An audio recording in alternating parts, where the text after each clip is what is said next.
1 Tessalonicenses capítulo 4, versículos de 3 a 8.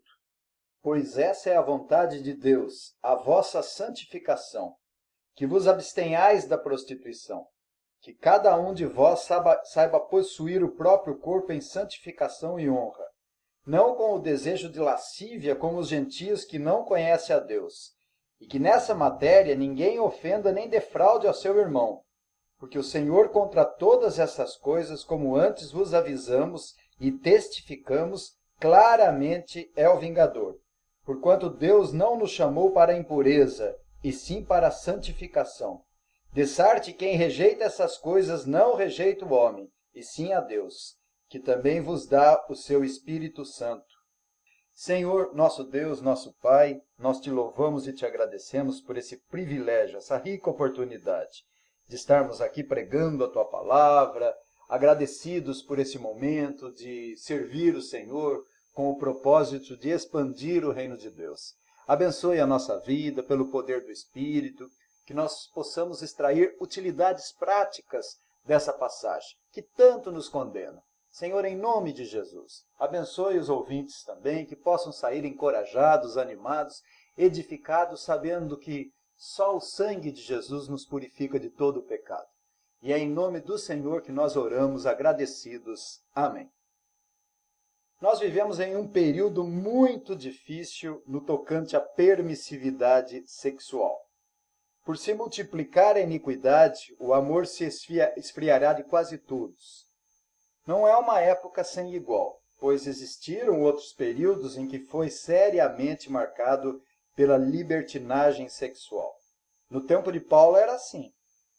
E uma das causas por que o grande Império Romano apodreceu foi por causa dessa tolerância com relação ao sexo. E vários imperadores foram promíscuos, como Calígula, Júlio César, Nero, Adriano, e alguns ligados até mesmo à pederastia. E esse texto trata-se de uma das porções mais duras acerca da impureza sexual. Devemos lembrar que Paulo escreveu aos Tessalonicenses, lá da cidade de Corinto, muito famosa pelo seu comércio, mas também pela imoralidade sexual. Ela tinha uma terrível fama, uma péssima reputação da ética e má conduta dos coríntios.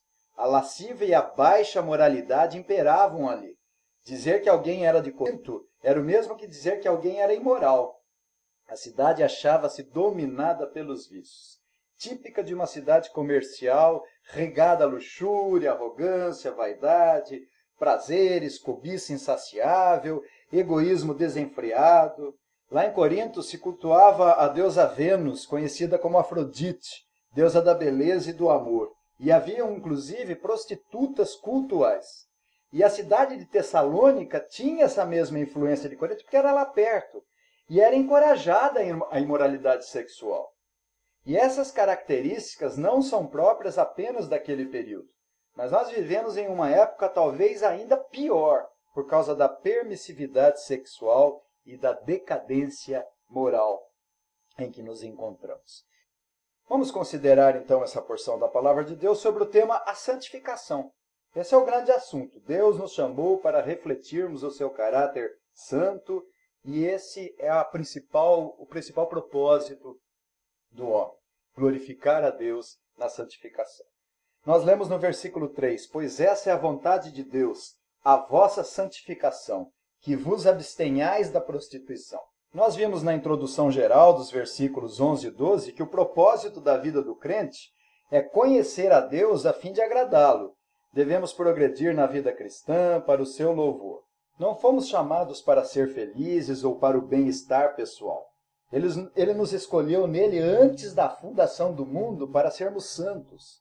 Pois essa é a vontade de Deus, a vossa santificação. Fazer a vontade de Deus é seguir a paz com todos e a santificação sem a qual ninguém verá o Senhor. Não precisamos orar e esperar alguma revelação extraordinária para saber qual é a vontade de Deus. Mas tudo que diz respeito à nossa fé, salvação, glória de Deus, está expressamente registrado nas Escrituras. E se não estiver expressamente registrado nela, nós podemos deduzir clara ou obviamente dela. A santificação precisa ser demonstrada e nosso próximo tem que ver em nós o caráter de Cristo.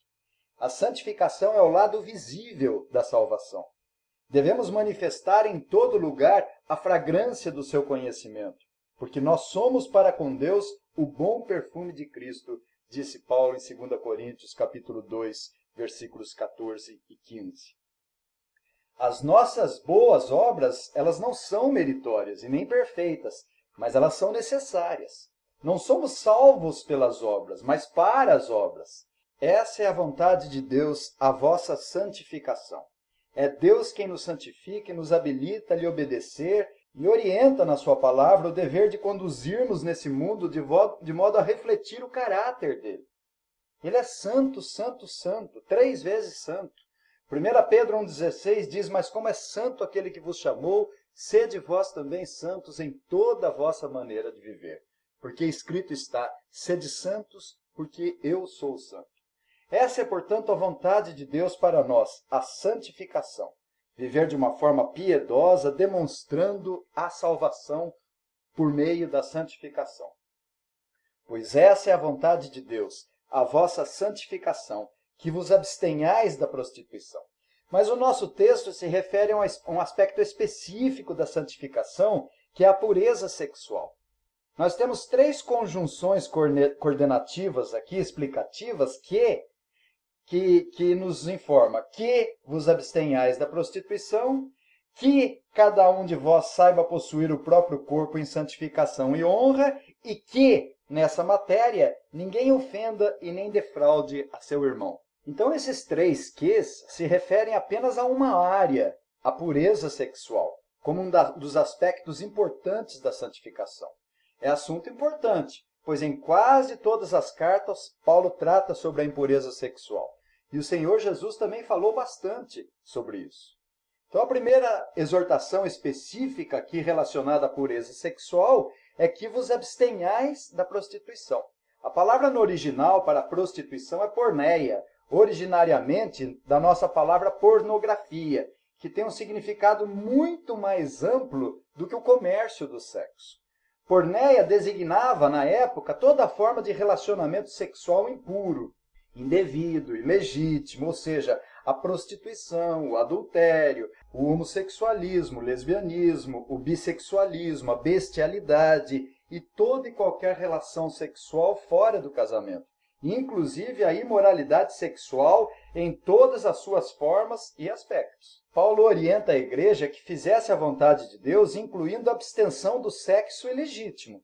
Nós vimos no versículo 2, no tocante às instruções de Paulo, cujo termo para instrução se usava no âmbito militar, em que o superior transmitia as ordens aos seus subordinados. E Paulo, quando determinou aos tessalonicenses que abstivessem da prostituição, se colocando como um sargento, dando as ordens de Cristo aos seus soldados, foi como explodir isso aí, uma bomba na igreja. Para os padrões normais da época, era uma atitude revolucionária.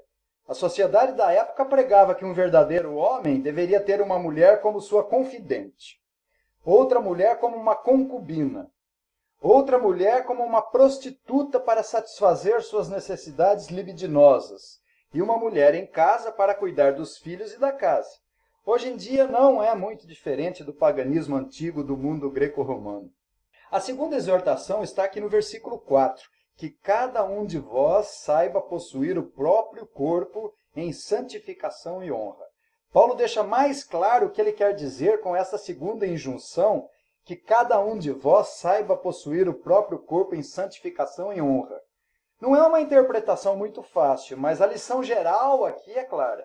Toda a passagem condena a conduta imoral e a indulgência sexual. Existem 2 possibilidades de interpretação. Para possuir o próprio corpo em santificação e honra, temos que controlar, dominar os instintos e impulsos do nosso corpo com relação à deturpação e corrupção do sexo, não com desejo descontrolado de lascívia, aprendendo a restringir os impulsos sexuais. E a segunda forma de interpretação pode ser para possuir o próprio corpo em santificação e honra, e a palavra corpo aqui, skel, no grego é vaso, que significa conseguir uma esposa. a esquel, o corpo, para possuir o próprio corpo. Literalmente podemos traduzir que cada um de vós saiba conseguir o seu próprio vaso em santificação. Vaso é uma linguagem figurada que ocorre sempre na Bíblia. Por exemplo, em 1 Pedro 3,7, tem a consideração com a vossa mulher como parte mais frágil. Parte mais frágil aqui é vaso. Em 2 Coríntios 4,7, Paulo relaciona o vaso com o corpo quando diz tesouro em vaso de barro. Quer dizer, Cristo no nosso corpo. Então, o significado de cada um de vós saiba possuir o próprio corpo em santificação e honra, possuir uma mulher legítima, porque o sexo é abençoado por Deus dentro do casamento. De qualquer forma, a lição geral é clara. Devemos exercer controle sobre o nosso corpo, pois nossos desejos foram afetados pela queda, queremos comer mais, beber mais, se divertir mais, e o sexo não é diferente. O homem sempre quer mudar a relação natural do casamento, sob o pretexto de apimentar mais a relação. Assim é a nossa natureza corrupta, que deseja mais formas de sexo de maneira inapropriada e contrária ao que é revelado na palavra de Deus. No versículo 6, e que nesta matéria ninguém ofenda e nem defraude a seu irmão, lá vem outra passagem de difícil interpretação. Calvino diz que Paulo passa a tratar de negócios, porque a palavra defraudar no original, pleonactel, dava a ideia de se aproveitar e enganar alguém nos negócios, tirando proveito nas relações comerciais. E como se tenta ainda hoje enganar, tirar proveito indevido nos negócios dos outros? Outros acreditam que Paulo não muda de assunto ao dizer e que nessa matéria ninguém ofenda e nem defraude a seu irmão. Tanto é que no versículo 7 ele volta ao assunto da impureza sexual. Então, defraudar aqui também era usado nesse contexto de porneia. Por exemplo, alguém que tira proveito de uma esposa ou uma filha de um irmão. As relações sexuais ilícitas prejudicam, enganam, roubam do pai ou do marido traído ou ofendido. Lembramos que Paulo estava preocupado com a igreja por causa do tentador que poderia prová-lo. Lemos no capítulo anterior, no versículo 5, foi por isso que já não mais me sendo possível continuar esperando, mandei indagar o estado da vossa fé, temendo que o tentador vos provasse e se tornasse inútil o nosso labor. Quando Paulo diz nessa matéria, ninguém defraude a seu irmão, essa palavra porneia é tão ampla que nós podemos imaginar alguém casado acessando sites pornográficos e defraudando seu cônjuge, namorados, filhos vão entristecer os pais com práticas libidinosas. Que pai ou mãe que não se entristece com o homossexualismo ou lesbianismo dos filhos? Mas a passagem continua e na segunda parte do versículo 6 até o versículo 8 nós lemos: porque o Senhor contra todas essas coisas, como antes vos avisamos e testificamos claramente ao vingador. Porquanto Deus não nos chamou para a impureza, e sim para a santificação. Dessarte, quem rejeita essas coisas não rejeita o homem, e sim a Deus, que também vos dá o seu Espírito Santo. Paulo acrescenta 4 motivações para as suas ordens. Primeiro, ele generaliza acerca da vontade de Deus, que é a santificação, mas depois ele apresenta mais 4 motivações específicas acerca da pureza sexual, a fim de nos estimularmos à obediência. A primeira motivação é o juízo de Deus, porque o Senhor contra todas essas coisas, como antes vos avisamos e testificamos claramente, é o vingador. Deus é o vingador. Não pense a mulher porque o marido nem imagina da traição que ficará impune. Não. Deus é um vingador. Ele vai cobrar. E vice-versa. Essas coisas escondidas das trevas podem até ficar impune aqui, mas se não houver arrependimento, não escapará do juízo de Deus. Deus é o vingador. Não fala apenas do juízo final, mas nessa vida mesmo. Deus entrega o pecador na sua própria imundície e paixão infame em que ele mesmo escolhe. Paulo disse: a ira de Deus se revela do céu contra toda a impiedade e perversão dos homens que detêm a verdade pela injustiça. Deus faz com que a pessoa seja dominada, viciada, escravizada pela impureza sexual de tal maneira que se afunde mais ainda no poço da sua própria impiedade. A segunda motivação para sujeitarmos às ordens de Paulo vinda de Deus é quando Paulo faz referência à eleição de Deus para a santificação. Nós lemos na primeira parte do capítulo 7, porquanto Deus não nos chamou para a impureza, e sim para a santificação. Nós somos objetos do favor e da graça de Deus. Somos chamados para sermos santos. E Paulo disse, como viveremos ainda no pecado, nós, os que para ele morremos? Não é possível viver no pecado, nós, os que para ele morremos. Portanto, a segunda motivação é essa, a eleição divina. A nossa motivação está baseada na escolha de Deus. A terceira motivação para submetermos às ordens de Paulo vinda do Senhor Jesus está na primeira parte do versículo 8. Quem rejeita essas coisas não rejeita o homem, e sim a Deus. Então Paulo diz, não sou eu que estou falando essas coisas. Não sou eu que estou dando essas ordenanças, mas é o próprio Senhor Deus. Não é a mim que vocês estão desobedecendo. Não é a mim que vocês estão rejeitando, mas é a ordenança do próprio Deus. Aqui não são as palavras de Paulo, conselhos de Paulo, mas aqui são palavras de Deus. Resistir a essas paixões nos leva à santificação. E a última e quarta motivação está na segunda parte do versículo 8. Quem rejeita essas coisas não rejeita o homem, sim a Deus, que também vos dá o seu Espírito Santo. Deus nos dá o Espírito Santo para nos ajudar a viver uma vida de arrependimento. O Espírito Santo não vai deixar a gente ser escravo da pornografia, dos sites devassos, do adultério, da fornicação, da mente libidinosa. Ele nos dá domínio sobre o pecado. 1 Coríntios 6, 15 a 20 diz, não sabeis que os vossos corpos são membros de Cristo? E eu, porventura, tomaria os membros de Cristo e os faria membros de meretriz? Absolutamente não. Ou não sabeis que o homem que se une à prostituta forma um só corpo com ela? Porque como se diz, serão os dois uma só carne. Mas aquele que se une ao Senhor é um espírito com ele. Fugir da impureza. Qualquer outro pecado que uma pessoa cometer é fora do corpo. Mas aquele que pratica a imoralidade peca contra o próprio corpo. Acaso não sabeis que o vosso corpo é santuário do Espírito Santo, que está em vós, o qual tendes da parte de Deus, e que não sois de vós mesmos? Porque fostes comprados por preço. Agora, pois, glorificai a Deus no vosso corpo. Que motivações importantes! Portanto, a primeira motivação é a ameaça do juízo de Deus. A segunda motivação, a eleição de Deus que nos torna capazes e aptos para sermos santos. A terceira motivação é o próprio Deus quem nos ordena. E a quarta motivação, Ele mesmo nos capacita a obedecê-lo pelo seu Espírito. O assunto é complicado por causa da nossa herança pecaminosa e não é à toa que Paulo e Jesus recomendam na maioria das suas cartas e nos evangelhos. Mas esse é o lucro da pregação expositiva que nos obriga a abordarmos passagens embaraçosas como essas. Apenas para concluir, em primeiro lugar, a vontade moral de Deus para nós é clara. Refletirmos o caráter de Deus na santificação. A pergunta número 35 do breve catecismo de Westminster diz: que é a santificação? Resposta: a santificação é a obra da livre graça de Deus pela qual somos renovados em todo o nosso ser, segundo a imagem de Deus, e habilitados a morrer cada vez mais para o pecado e a viver para a retidão.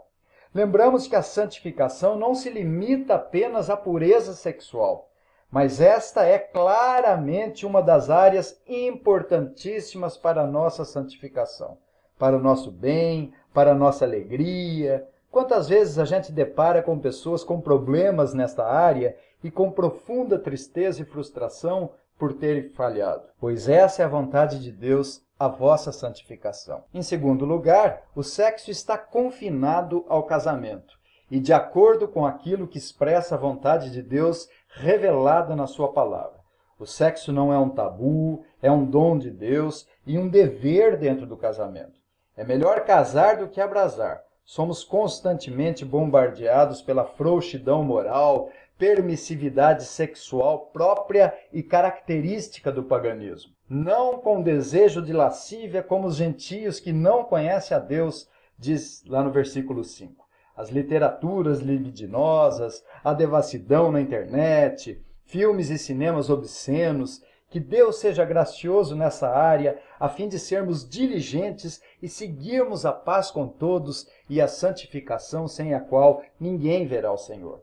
Que Deus nos dê a graça de nos abstermos daquilo que Paulo menciona aqui como imoralidade, relações sexuais ilícitas, dominar os nossos instintos em santificação e honra, e não ofender nessa matéria a ninguém. 1 Coríntios 10, 13, finalmente, para finalizar, eu quero ler: como Deus é gracioso. Não vos sobreveio tentação que não fosse humana, mas Deus é fiel, e não permitirá que sejais tentados além das vossas forças. Pelo contrário, juntamente com a tentação, vos proverá livramento, de sorte que a possais suportar. Que o Senhor nos abençoe. Amém.